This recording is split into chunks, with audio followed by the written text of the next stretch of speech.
করাল বস্তিতে আগুন এখনও নিয়ন্ত্রণে আসে নাই। তো হচ্ছে পানি দিতেছে ফায়ার সার্ভিস কর্মীরা, কিন্তু সব জায়গায় পানি দেওয়া সম্ভব না, গাড়ি ঢুকতেছে না। তারপর হচ্ছে সাধারণ জনগণ যারা আছেন তারা পানি দিয়ে নিবানোর চেষ্টা করতেছেন, অত্যন্ত চেষ্টা করতেছেন তারা সে 5:30 থেকে। তো এখনও আগুন নিয়ন্ত্রণে আসে নাই।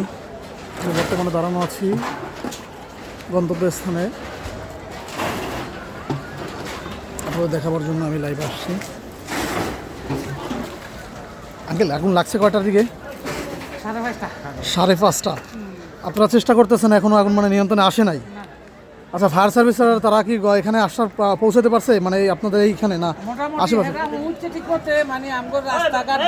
আচ্ছা এই কারণে মানে আমগো যুদ্ধ চাই। আচ্ছা এরা কিন্তু যথেষ্ট জি জি জি যথেষ্ট গণমাধ্যম এই যে ফায়ার সার্ভিসের কর্মী এখানে চলে আসছে পানির পাইপ নিয়ে, অলরেডি এখানে চলে আসছে, ওনারা চেষ্টা করতেছে। কি করবো